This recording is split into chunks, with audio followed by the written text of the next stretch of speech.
এবছর থেকে সাগরে মাছ শিকারের নতুন সময়সীমা নির্ধারণ করা হয়েছে। জেলেদের দীর্ঘদিনের দাবির পর ভারতের সাথে সামঞ্জস্য রেখে নিষেধাজ্ঞার সময়সীমা ঠিক করা হয়েছে। নতুন প্রজ্ঞাপনে ৬৫ দিনের পরিবর্তে ৫৮ দিন করা হয়েছে। এর ফলে ভারতীয় জেলেদের দুদিন আগেই অবরোধ শেষ হবে বাংলাদেশের উপকূলে। সামুদ্রিক মাছের প্রজনন সময় অনুযায়ী নতুন নিষেধাজ্ঞার সময় যৌক্তিক বলে মনে করছেন বিশেষজ্ঞরা। সামুদ্রিক ৪৭৫ প্রজাতির মাছের উৎপাদন ও সংরক্ষণ নিশ্চিতে এতদিন বাংলাদেশি জলসীমায় মাছ ধরায় নিষেধাজ্ঞা ছিল ২০ মে থেকে ২৩ জুলাই পর্যন্ত। অন্যদিকে ভারতীয় জেলেদের জন্য দেশটি এই নিষেধাজ্ঞা ১৫ এপ্রিল থেকে ১৩ জুন পর্যন্ত বলবৎ রাখে। ফলে যখন বাংলাদেশি জেলেরা অবরোধে অলস সময় কাটাতো, তখন বাংলাদেশের জলসীমা দাপিয়ে বেড়াতো ভারতীয় জেলেরা।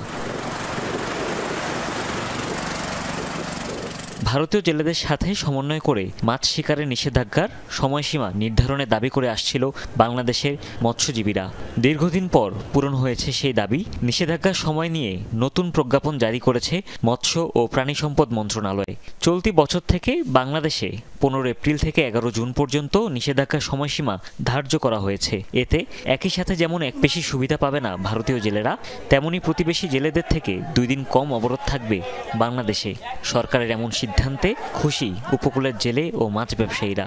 একই সাথে অবরোধ দেওয়ানে ভারতের জেলেরা আসতে পারবে না, বিদায় আমরা মাছ পরীক্ষণে ভালো ধরতে পারবো। মায়ানমার আর ইন্ডিয়া বাংলাদেশ মিলিয়া ৭১ অভিযানটা দিয়েছে, আমরা এতে খুবই খুশি। রাগ করি, কষ্ট করে, দুঃখ করে, চুরি করে দলও ধরছি না, কিন্তু এখন আর আমরা ধরবো না। সেটা আমাদের দাবি পূরণ হয়েছে, সরকার আমাদের দাবি পূরণ করছে, আমরাও সরকারের দাবি পূরণ করবো যে মাছ আমরা এই ৬৫ দিন অবরোধে ধরতে আর যাবো না।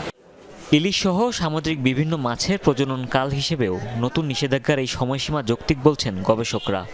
এটা নিঃসন্দেহে একটি যুগান্তকারী পদক্ষেপ, কারণ একসময় যে অবরোধ দেওয়া হতো, এতে করে ভারতীয় জেলেদের অবরোধ শেষ হয়ে যাওয়ার পরেও আমাদের জেলেদের প্রায় ৩৯ দিন আমাদের জেলেরা মাছ ধরতে যেতে পারতেন না। এই সময় অনেক সামুদ্রিক বাণিজ্যিক গুরুত্বপূর্ণ মাছের প্রজনন হয়ে থাকে এবং একই সঙ্গে এই সময় নিষেধাজ্ঞা বাস্তবায়ন হলে ভারতের যে নিষেধাজ্ঞার সময়সীমা আছে সেটি বাস্তবায়নের ক্ষেত্রেও অনেক সুবিধা হবে। কেবল পটুয়াখালীতেই নিবন্ধিত জেলের সংখ্যা ৬৯,০০০-এর বেশি। এছাড়া উপকূলের অন্য জেলাগুলোর জেলেরাও নিষেধাজ্ঞার সময় মাছ ধরা থেকে বিরত থাকে। হুমায়ুন রশিদ, যমুনা নিউজ।